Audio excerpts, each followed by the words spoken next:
अपने जीवन की रक्षा करना, अपनी रक्षा करना हमारा अधिकार है, चाहे वो रक्षा दूसरों से हो या फिर अपनों से ही।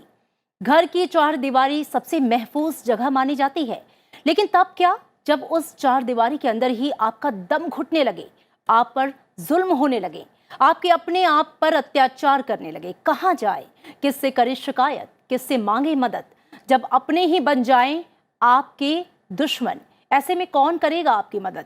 ये वो सवाल हैं जो जहन में कौंधते हैं जब आप घरेलू हिंसा का शिकार होते हैं। नमस्कार, संसद टीवी पर आप देख रहे हैं आपका कानून और मैं हूं आपके साथ अमृता चौरसिया।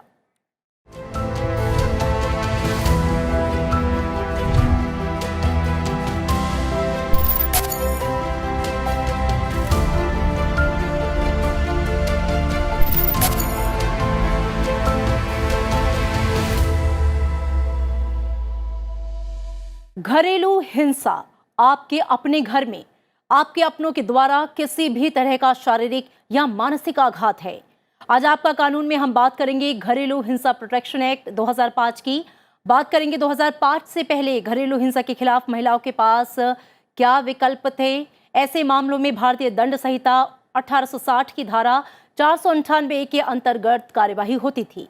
2005 में घरेलू हिंसा से पीड़ित महिलाओं का संरक्षण अधिनियम पारित हुआ, जिसमें कई नए तरीके के अधिकार महिलाओं को दिए गए।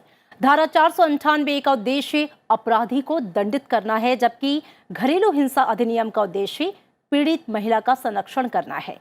लेकिन बात अब सिर्फ यहीं तक नहीं रुक जाती।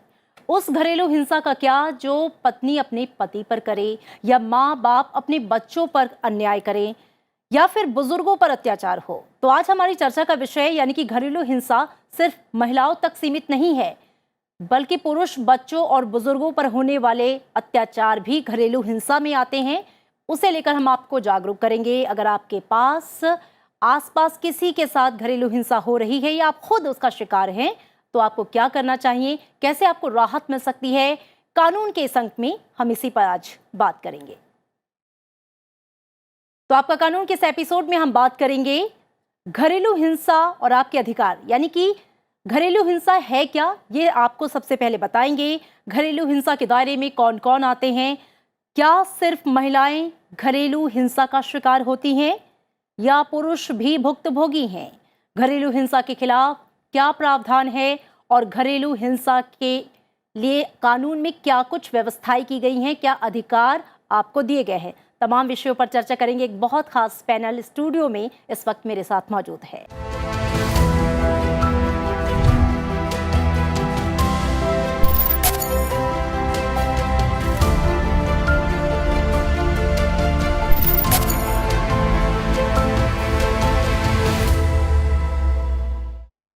तो आप भी अपने सवाल पूछिए, जानिए कैसे मिलेगा आपको आपका हक, कैसे करेंगे आप अपने अधिकारों की रक्षा। देश के जाने माने वकील और एक्सपर्ट देंगे आपके सवालों का जवाब।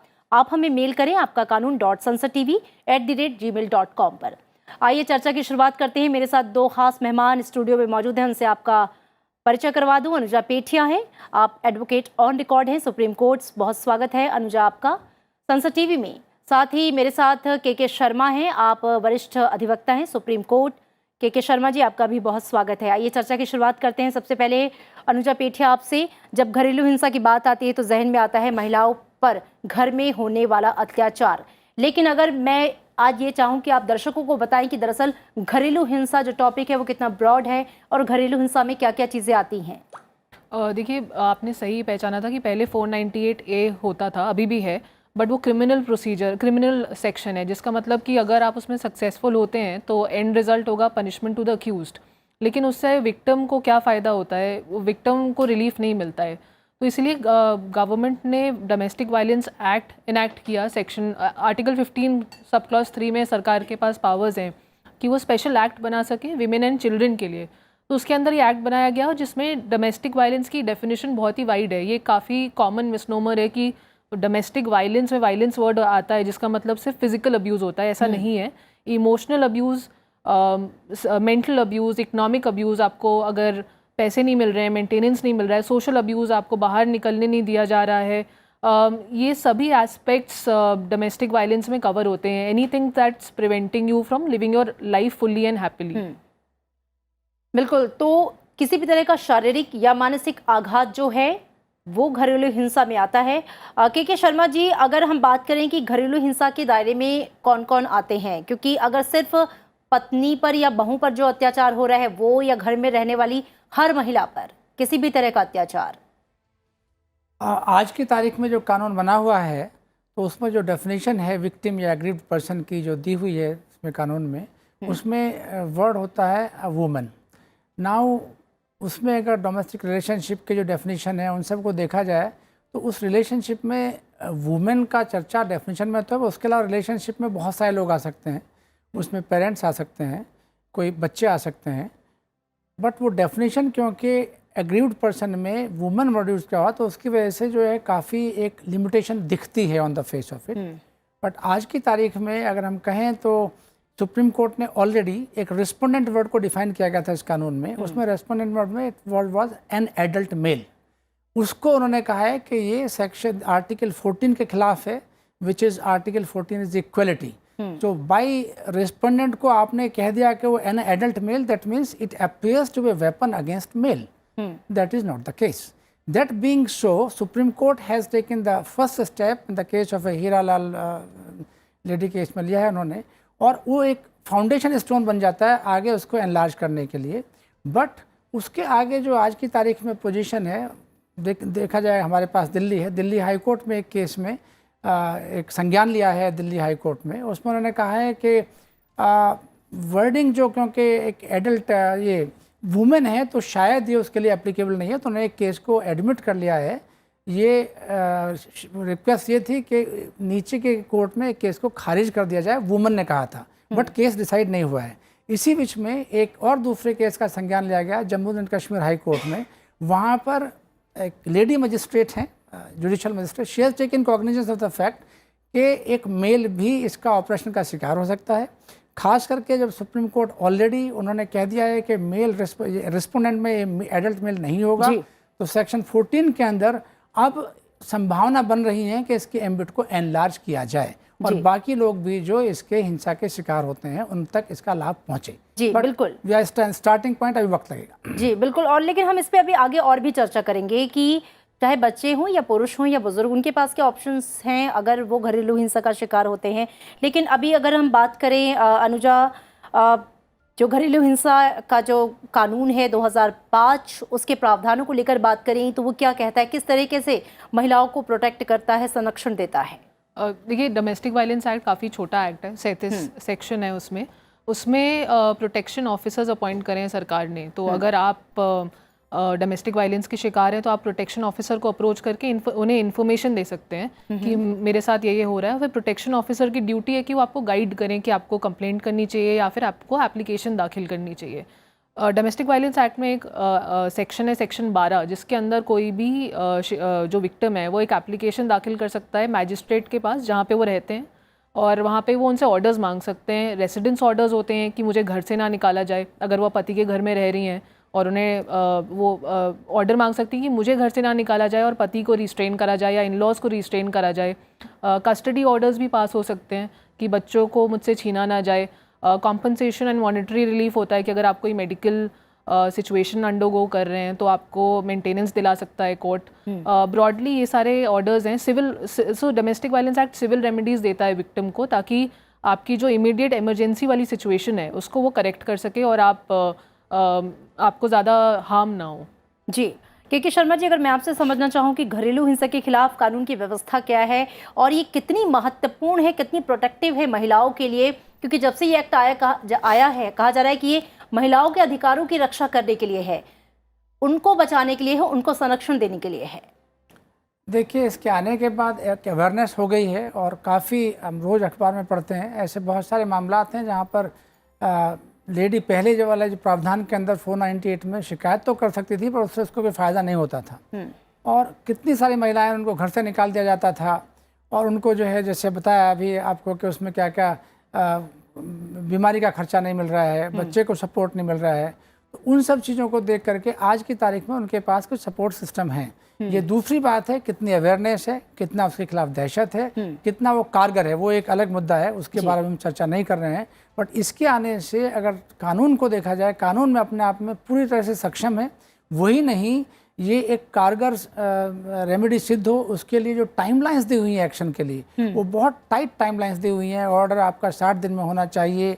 जुडिशल मजिस्ट्रेट का भी प्रोटेक्शन ऑफिसर को नोटिस सर्व करने के लिए उसको पहले 3 दिन दिए गए हैं, उसके बाद उसको 2 दिन में उसको, तो ये है कि एक क्विक और इफेक्टिव रेमेडी देने के लिए कहा भी है उसके जो प्रियम्बल में कि more effective protection for women. So जो प्लस उसका जो आधार है वो अपना वियना कन्वेंशन 1994, इसमें कहा था वर्ल्ड ओवर उन पर ऑपरेशन चल रहा है ना। एक दूसरा मुद्दा है, 2005 से अब तक ऑपरेशन कितना है, क्या एक वन साइडेड है, that's a different issue which we are not going into it. But ये जो भी प्रावधान है ये बहुत वाइड स्वीप है और इसमें काफ़ी उनको प्रोटेक्शन मिल गया है, प्रोवाइडेड उनमें अवेयरनेस हो और वो उसके लिए अपने अधिकार के लिए जा कर के अपने या रिलेटिव के थ्रू या प्रोटेक्शन ऑफिसर के पास इनकी शिकायत करें। जी अनुजा, मैं चाहूँगी आप लोगों को इस तरीके से समझाएं या जागरूक करें कि जब एक महिला पर अपराध होता है घर में, कई मामलों में ऐसे केसेस दर्ज नहीं होते हैं क्योंकि लगता है कि अपनों के खिलाफ हम कैसे जाएं, उनके खिलाफ कैसे कोई केस दायर करें या उनके खिलाफ कैसे आवाज़ उठाएं, और ये मामले दब कर रह जाते हैं। और शायद घरेलू हिंसा के बढ़ने का एक सबसे बड़ा कारण ये होता है। सिर्फ पत्नियां ही नहीं, घर में रहने वाली कोई भी महिला, चाहे वो माँ हो, बहन हो या भाभी हो, चाहे वो हिंसा भाई के द्वारा बहन पर की जा रही हो या भाभी पे की जा रही हो, ये सभी घरेलू हिंसा के दायरे में आते हैं। यहाँ पर मैं ये समझना चाहूँगी कि जो लिव इन रिलेशनशिप में रहने वाली महिला है उसके क्या अधिकार हैं, उनके अधिकारों को भी इस एक्ट में काफ़ी अच्छे से परिभाषित किया गया है। जी, अब तो काफ़ी जजमेंट्स आ चुके हैं जिन्होंने रिकग्नाइज कराए कि एक रिलेशनशिप अगर है which is as good as a marriage, मतलब it doesn't have to be a marriage, लेकिन आपके बीच जो रिलेशनशिप है it can be construed as a marriage. आपके बीच में इस तरीके का वो है तो फिर डोमेस्टिक वायलेंस एक्ट का आपको प्रोटेक्शन फुली मिलता है। तो बेसिकली डोमेस्टिक वायलेंस एक्ट का जो आप बोलेंगे बेसिस है वो है शेयर्ड हाउस होल्ड और डोमेस्टिक रिलेशनशिप, जिसमें शादी होना ज़रूरी नहीं है। एज लॉन्ग एज आप शेयर्ड हाउस होल्ड में हैं और आपकी एक रिलेशनशिप है जो एक्ट के अंदर डोमेस्टिक रिलेशनशिप में फॉल करती है, वो भाई बहन की हो सकती है, वो एल्डरली पेरेंट्स की हो सकती है, वो बच्चे की हो सकती है, या फिर वो आपकी गर्लफ्रेंड भी हो सकती है जिनके अब आप लिव इन में हो। उन सभी को प्रोटेक्शन अब लॉ ग्रांट करता है। ये कई अब now this is a settled law, कई हाई कोर्ट के जजमेंट्स इस पे आ चुके हैं। जी बिल्कुल। तो अपने दर्शकों को हम लगातार ग्राफिक्स के माध्यम से समझा रहे हैं कि जो घरेलू हिंसा है वो सिर्फ इतना ही नहीं है कि कहीं किसी महिला पर शारीरिक जो है वो बल का प्रयोग करना, अत्याचार करना, बल्कि इसमें मानसिक आघात भी आते हैं। बहुत सारे पॉइंटर्स से हमने समझाने की कोशिश की है कि स्त्री धन या फिर उसकी संपत्ति से उसको बेदखल करना, घर से निकालना, उसके रिश्तेदारों को धमकी देना, उसको भोजन न देना, उसका इलाज न कराना, तमाम ये जो बातें हैं ये सब डोमेस्टिक वायलेंस के अंडर में आती हैं। यानी कि इसका दायरा बहुत बड़ा है। ये समझने की ज़रूरत है उन महिलाओं को जो अपने अधिकारों को लेकर जागरूक होना चाहती हैं कि वो कौन कौन सी चीज़ें हैं जो उनके अधिकारों का हनन कर रहे हैं। और अब के शर्मा जी, आपसे ये पूछना चाहूँगी कि एक बहुत बड़ा सवाल उठता है और उठ रहा है इन दिनों कि क्या सिर्फ डोमेस्टिक वायलेंस का शिकार महिलाएं ही होती हैं? क्या जो घर में पुरुष है उसके साथ कोई शारीरिक या मानसिक अत्याचार नहीं होता? और अगर होता है तो ऐसे में उसके पास क्या ऑप्शन है? सवाल एक और ये उठ रहा है कि अगर डोमेस्टिक वायलेंस का दुरुपयोग हो रहा है, झूठे केस लगाए जा रहे हैं, तो उस स्थिति में एक पुरुष अपना बचाव कैसे करे? देखिए, मैं आपके प्रश्न का उत्तर उल्टे से शुरू करूंगा। लास्ट में मैंने कहा है कि पुरुष अपना बचाव कैसे करे। जी, अभी पीछे सुप्रीम कोर्ट ने एक जजमेंट दिया है, उसने कहा था कि ये जो कानून है ये महिलाओं के प्रोटेक्शन के लिए बना है, पर ये मर्द के ऑपरेशन के लिए नहीं बना है। तो यानी कि जैसे पहले होता था, दूसरे कानूनों का जो है मिसयूज होना शुरू हो गया था, इसका भी शुरू हो गया है। तो उसके लिए सुप्रीम कोर्ट ने शुरुआत कर दी है कि ये ऑपरेट करने के लिए नहीं है और मर्द को परेशान करने के लिए नहीं है। तो अब कोर्ट्स ने कॉग्निजेंस लेना शुरू कर दिया है कि जब इसका मिसयूज होगा तो उसका ध्यान रखा जाए। तो ये तो एक शुरुआत हुई। दूसरी बात है कि एम्बिट जो बाकी लोगों का क्या होता है, as a matter of fact अभी रिसेंटली हमारा एक फिल्म है इंडिया की एलिफेंट विस्परर्स, उसको ऑस्कर मिला है। उसकी जो डायरेक्टर है मोंगा, उन्होंने अपने घर के बारे में पोस्ट लगाई है और बड़ा दर्दनाक चित्रण किया है कि हमारा घर एक बड़ा normal middle class Punjabi house hold था। घर के अंदर बाहर हैप्पीनेस दिखती थी लोगों को, अंदर जो होता था वो बड़ा वो था। उसमें जो खास चीज़ है कि दो भाई मिलकर के ये और इनके माता पिता को बुरी तरह से टॉर्चर करते थे, सो मच हो के जलाने की भी कोशिश करी। ऐसे एक नहीं एनेक्डोटल आपको हज़ारों केस मिल जाएंगे। आज की तारीख में मर्द छिपा हुआ अंदर बैठा हुआ है। हम ऐसे काफ़ी लोगों को जानते हैं जहाँ पर वो सारे काम कर रहा है और अत्याचार सह रहा है, इसलिए क्योंकि बाहर बदनामी ना हो जाए। तो ऐसे एक ही हाउस होल्ड नहीं, वो तो फेमस हो गए तो उन्होंने अब लगा दिया, और बहुत सारे लोग हैं जो साइलेंस में सफ़र कर रहे हैं। उसके लिए शुरुआत कानून में हो चुकी है और ऑलरेडी सुप्रीम कोर्ट ने कहा है कि ये जो डेफिनेशन है ये गलत है कि जो रिस्पोंडेंट के लिए कि मेल के ऊपर टारगेट किया गया है। तो अब जो है इसका सुधार होने की आवश्यकता है, उधर चल रहा है, कुछ कोर्ट्स ने कॉग्निजेंस लिया है। But if given a choice, if suppose somebody asks me what is the solution, I would recommend there is another law, उसमें है एजिड पेरेंट और सीनियर सिटीजन्स के प्रोटेक्शन के लिए। अगर हम उसको, हमारी प्रेजेंट वर्तमान सरकार ने काफ़ी रिडंडेंट कानूनों को हटाया है। 2007 में वो कानून आया है, 5 में ही आया था। अगर हम केवल डोमेस्टिक रिलेशनशिप को देखें, वो बड़ी वाइड है कवर करने के लिए, पेरेंट्स को भी कवर करती है। तो अगर मान लीजिए इन दोनों को मर्ज कर दिया जाए और डेफिनेशन ऑफ एग्रीड पर्सन को चेंज करके एक वुमन के बदले एक पर्सन कर दें, we would have achieved a great goal. और इसकी जो टाइम लाइन्स हैं उसमें लगा दी जाएँ, उससे जो है ये सारों को कवर कर लेगा, मेल को, फीमेल को, डोमेस्टिक सर्वेंट को, एवरीबडी, सो इंक्लूडिंग पेरेंट्स। तो मेरे हिसाब से ऑलरेडी कोर्ट्स में हो गया, बट कोर्ट्स में किसी भी कानून के मैच्योर होने का वक्त लगता है। अभी पिछले 15 साल में इतना हुआ, आगे और हो सकता है कि 20 साल बाद ये चीज़ें आ जाएँ। बट अगर एक्सपेडाइट करना है तो जो मैंने सजेस्ट किया है वो संभावना है, अगर उसके रिकमेंडेशन सोची जाए तो। जी, आपकी रिकमेंडेशन कह लीजिए, या जो आप कह रहे हैं कि इन चीज़ों को इंक्लूड किया जाना चाहिए, हो सकता है आने वाले समय में उसे ले लिया जाए। अनुजा, यहाँ पर बच्चों को लेके मैं समझना चाहूँगी कि क्या जो डोमेस्टिक वायलेंस एक्ट 2005 है उसमें बच्चे भी शामिल हैं? जी, अगर हैं तो कैसे? तो अगर आप अग्रीव्ड पर्सन हैं और आपके बच्चे हैं तो आप प्रोटेक्शन ऑर्डर्स अपने बच्चों के लिए भी सीख कर सकते हैं। और बच्चे की डेफिनेशन वही है 18 साल के नीचे जो भी बच्चा हो। Secondly, apart from domestic violence act, एक सेक्शन 125 भी है CRPC में, जिसमें मेंटेनेंस सीख करी जा सकती है हस्बैंड से for the children. And apart from that, Hindu adoption and maintenance act एक और एक्ट है जिसमें आप बच्चों के लिए मेंटेनेंस एंड प्रोटेक्शन सीख कर सकते हैं। अभी सर ने जो बताया मेन के लिए, तो एक जो एक्ट है maintenance and welfare of senior citizens act, ये भी एक एक्ट निकला है जो सर ने बताया था अभी। उसमें अगर आप 60 साल के ऊपर हैं, irrespective of your gender, elderly person है और आपके बच्चे आपको अब्यूज़ कर रहे हैं, आपकी देखभाल नहीं कर रहे हैं, तो आप उसके अंदर भी प्रोटेक्शन सीख कर सकते हैं। जी, तो बच्चों और एल्डरली के लिए बेसिकली ये प्रावधान और है। बच्चों में चाहे वो बच्चे आपके अपने हों, एडॉप्टेड हों, बिल्कुल, या आपके फिर अपने लिव इन adopted हो, रिलेशनशिप के बिल्कुल तहत हुए बिल्कुल बच्चे शेयर्ड हाउस होल्ड होना ज़रूरी है। एज लॉन्ग एज वो क्राइटेरिया फुलफिल हो रहा है, आप बच्चे अडॉप्टेड हों या कैसे भी हों, आपके रिलेटिव हों या आपके मामा के बच्चे रह रहे हों साथ में, किसी के लिए भी आप ऑर्डर सीख कर सकते हैं। तो इसमें ये कहा जा रहा है कि कई बार हमने केसेस देखे हैं कि जब डोमेस्टिक वायलेंस एक्ट का दुरुपयोग होता हुआ हमने देखा है, महिलाएं यहाँ पर झूठे आरोप अगर पतियों पे लगा देती हैं, या घर पे किसी बुजुर्ग पे, अपने ससुर पे लगाती हैं, या फिर अपनी सास पे लगाती हैं। ऐसे में उनके पास क्या ऑप्शंस हैं कि चूंकि ये उनके ऊपर उल्टा घरेलू हिंसा है, चाहे वो मानसिक ही सही? ये बड़ा कठिन प्रश्न है। और इसमें ऐसा है कि देखिए, ये जो बचाव की बात है, लॉ कानून का एक बनाना एक बात है, उसका एग्जीक्यूशन अलग बात है। हिंदुस्तान के कानून में अगर हम दूसरे देश में अमेरिका के देखें, वहाँ पे सिटिंग प्रेसिडेंट थे, उनको 3 साल हुए नहीं हैं और अभी उनको लग रहा है कि शायद वो अरेस्ट हो जाएंगे, उन्होंने अपील करके बोला है। यहाँ पर एक केस को चलने के बाद कम से कम 15-20 साल लग जाते हैं, फाइनलिटी नहीं आती है। तो बचाव के लिए प्रयास शुरू हो चुके हैं और कोर्ट्स ने कॉग्निजेंस देना शुरू कर दिया है कि ये इसका मिसयूज हो रहा है। बट बचाव लेंगे, करेंगे, ओरिजिनल सिंपैथी अभी अनफॉर्चुनेटली, क्योंकि वो डेफिनेशन में ही एक वुमन से शुरू होता है, डेफिनेशन ऑफ एग्रीड पर्सन। तो इस कानून में आज की तारीख में बाकी लोगों का कितना कवरेज है नहीं है, वो कोशिशें चल रही हैं, लोगों ने केस फाइल किए हैं, सुप्रीम कोर्ट ने पहल की है कि उसको थोड़ा सा एनलार्ज किया है कि आर्टिकल 14 का वायलेशन हो रहा है। बट ये अभी क्वेश्चनेबल है, जैसे लॉ मैच्योर होता है टाइम लगेगा। तो आज की तारीख में तो बचाव वही है कि वो अपने को करें, बट जाकर के अपना पक्ष पेश करें। बट अभी भी मैं कहूँगा कि ये इतना सक्षम नहीं है कि उनको पूरी तरह से प्रोटेक्ट कर सके। जैसे दूसरे केस में हुआ, डाउरी एक्ट में हुआ, सुप्रीम कोर्ट ने संज्ञान लिया कि इसका बहुत मिसयूज हो रहा है। पहले जो था कि इमीडिएटली अरेस्ट कर लेंगे, वो बंद हो गया। तो यहाँ भी अभी उसमें मेरे हिसाब से थोड़ा टाइम लगेगा। ठीक है, लेकिन इस सवाल का जवाब मुझे लगता है अनुजा आप भी देना चाहती हैं कि अगर दुरुपयोग हो रहा है तो कैसे जो अगला पक्ष है वो अपना बचाव करेगा। देखिए, इसमें मेरे ख्याल से इस सवाल का जो प्रेमाइस है उसमें ये दुरुपयोग तब होता है जब आप गिल्टी प्रूव हो जाएं और आपने कुछ करा ना हो। जब अगर कोई डोमेस्टिक वायलेंस एक्ट के अंदर एप्लीकेशन फाइल होती है तो सबसे पहले तो ये सिविल एक्ट है, सिविल लॉ है। अगर आप कोई ऑर्डर का वायलेशन नहीं करते तो इसमें इम्प्रिजनमेंट का या फाइन का सवाल ही नहीं उठता है। आपको अपॉर्चुनिटी मिलती है अपने आप को डिफेंड करने के लिए, तो आप कोर्ट जाएं, अपने आप को डिफेंड करें अगर आपने कुछ गलत नहीं करा है।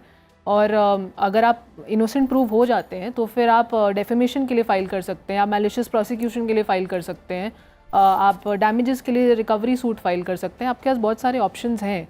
प्रॉब्लम ये नहीं है कि अक्यूज्ड को कैसे बचाया जाए। अगर हम इंफ्रास्ट्रक्चर बेटर बिल्ड कर लेंगे जिससे एडजुडिकेशन एक्चुअली 60 डेज़ में हो जाए तो विक्टिम के लिए बेनिफिशियल है और अक्यूज्ड के लिए भी बेनिफिशियल है। तो मतलब मेरा मानना ये कि लॉ जो है ये सिंपैथी पे बेस्ड नहीं है, ये स्टैटिस्टिक्स पे बेस्ड है। हर लॉ स्टैटिस्टिक्स और लॉजिक पे बेस्ड होता है। नेशनल क्राइम रिकॉर्ड्स ब्यूरो का स्टैटिस्टिक्स सिंपली ये कहता है कि जो विक्टिम्स हैं उसमें मोर देन 80% महिलाएं होती हैं। इस वजह से लॉ निकाला गया और अब हम एज अ सोसाइटी इस लेवल पे प्रोग्रेस कर चुके हैं जहाँ पे I think every law should be gender neutral, but doesn't mean that women are misusing it, they are actually victims, that's it's a statistic, it's a matter of fact. बिल्कुल, और आपकी बातों के बाद मुझे लगता है के शर्मा जी कुछ कहना चाहते हैं। सर बताइए आपका एक्चुअली ये क्वेश्चन ऑफ ओपिनियन है, बट अभी रिसेंटली, बहुत रिसेंटली सुप्रीम कोर्ट ने कहा है कि sometimes process itself is made a punishment.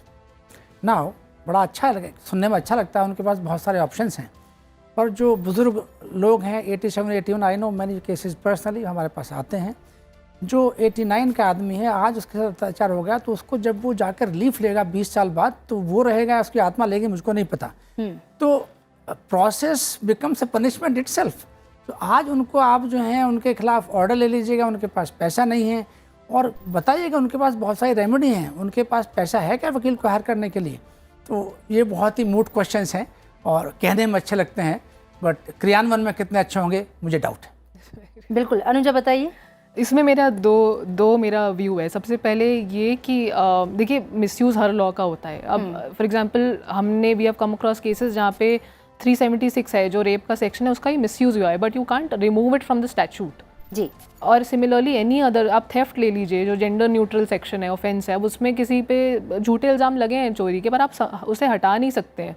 Problem ये है कि आप एडजुडिकेशन फास्ट करिए ताकि दोनों विक्टिम और अक्यूज्ड के लिए रिलीफ रहे और फेयर प्रोसेस रहे। तो that's what my view is. बिल्कुल, घरेलू हिंसा कानून को कहीं से भी ये तो नहीं कहा जा सकता कि ये महिलाओं के बहुत ज़्यादा हक में है, क्योंकि उसकी ज़रूरत थी। महिलाओं के अधिकारों का जिस तरीके से हनन और एक लंबे समय से जो घरेलू हिंसा के शिकार हमारी महिलाएं होती आई, इस कानून की दरअसल ज़रूरत थी। लेकिन अब चूंकि ऐसे मामले देखने में आए हैं कि इसका दुरुपयोग हो रहा है, सवाल ये भी है कि अगर पुरुष पर घरेलू हिंसा होती है, बच्चे अगर उसका शिकार होते हैं, या फिर बुजुर्गों को लेकर उनके साथ अत्याचार होता है, तो उसमें उनके लिए भी मजबूत ऑप्शंस रखे जाएं ताकि वो अपना बचाव कर सकें और किसी भी माध्यम से कोई अपने अधिकारों का दुरुपयोग ना कर सके। एक बहुत ही सार्थक चर्चा रही, लेकिन इस चर्चा को आगे हम बढ़ा सकते थे, वक्त की कमी है।